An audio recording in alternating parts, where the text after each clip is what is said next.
Happy Tuesday! Let's talk about books.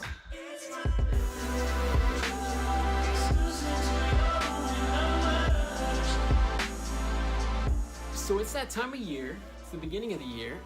This is when I compile a list of the things I'd like to read for the year.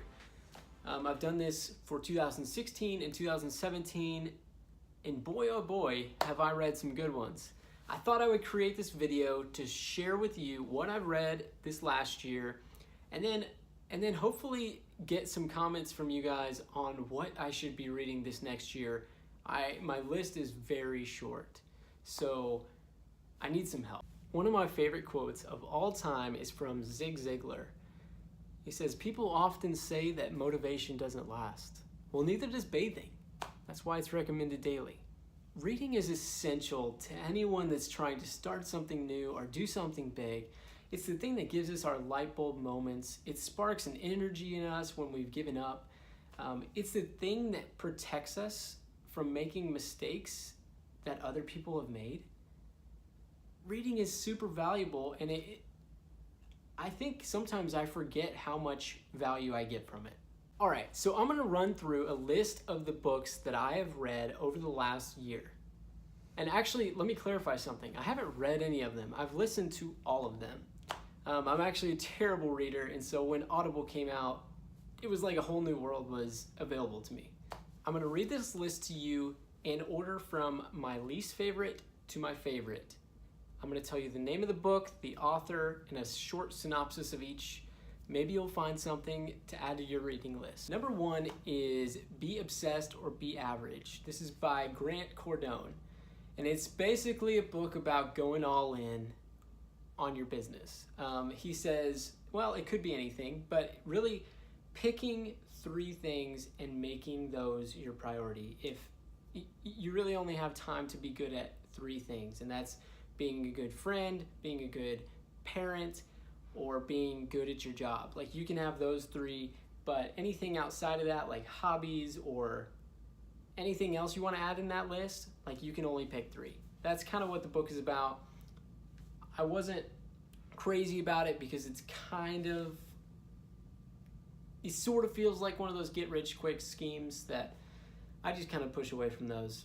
Anyways, there were some very good points in there, but that's why it's at the bottom of my list. Number 2 is Content Inc. by Joe Pulizi. Content Inc. was a pretty good book. I wish that I had read it 5 years earlier because it's all about content marketing, and I feel like that's all I've been learning about for the past 5 years, and so it was a little repetitive.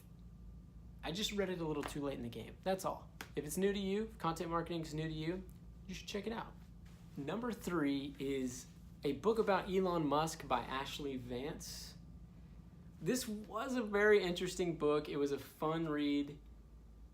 I read it because I love everything that Elon Musk creates. I love Tesla, I love SpaceX, I love Hyperloop, I love PayPal. The guy is crazy. The reason it is where it is on my list, kind of far down, is because it wasn't like anything, no light bulb moments came, I don't think, from that book. It was a great book though. Number 4, Ask Gary V by Gary Vaynerchuk. I read this book because one of my really good friends, Brandon, loves the guy, and he recommended this book to me. And then I got to meet Gary Vaynerchuk. I was running Snapchat for a tech conference and got to sit in with him once, and he's a really cool guy. All that to say, this book was pretty much about removing excuses, okay? He gives you an actionable plan and pretty much puts his foot down and says, if you want to do this, like, just do it. Quit making excuses. He's sort of arrogant. He's actually very arrogant. He kind of has that get rich quick scheme feeling about him, but he makes some really good points. I actually really liked reading that one. Number 5 is called Happy City, and this is by Charles Montgomery. This is a book that really hits home with me because I built Knitted City. The word knitted, the name Knitted City comes from bringing a city together and creating this local pride. Okay, so that's what this book is all about. Like what in our cities brings happiness or loses happiness. And the things that are talked about in that book are so cool, like a very new perspective on commuting and urban gardens and actually sports teams, like the power behind having a good sports team in your town versus having a bad sports team. Like it really affects the happiness. It's all related to pride. Very good book. Really good book. Yeah, man, that was a good one. So that's probably not as interesting to you because I just love that city aspect, but that may not be what you like. Number 6 is Creativity Inc. by Amy Wallace and Ed Catmull. This is a book about Pixar. It tells the story, it tells about how Steve Jobs, who I love, influenced Pixar. It tells the management and how they've had to adjust, how they've had to, why they make only one movie a year, why they do, what their creative process is.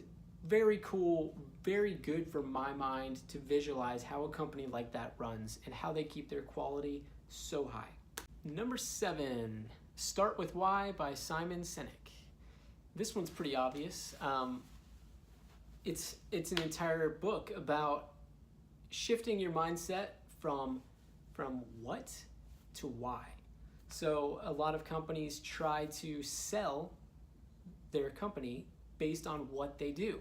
But this book shifts your mindset, gets you to think about why you do what you do and why somebody would need you.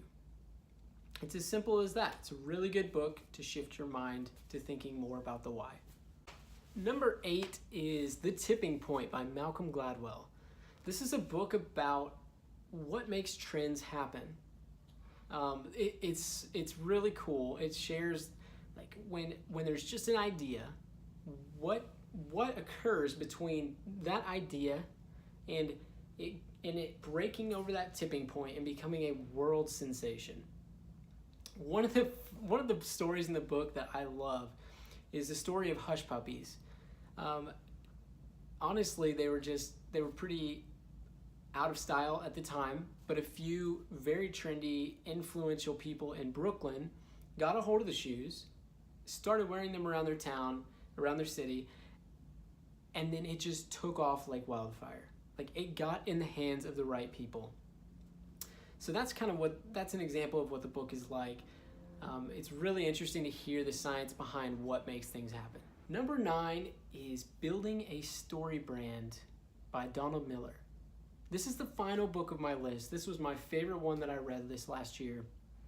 It was recommended to me by Chris Winiger from Milltown Coffee and Riley Wampler, another one of my good friends. This book helped me simplify my business life.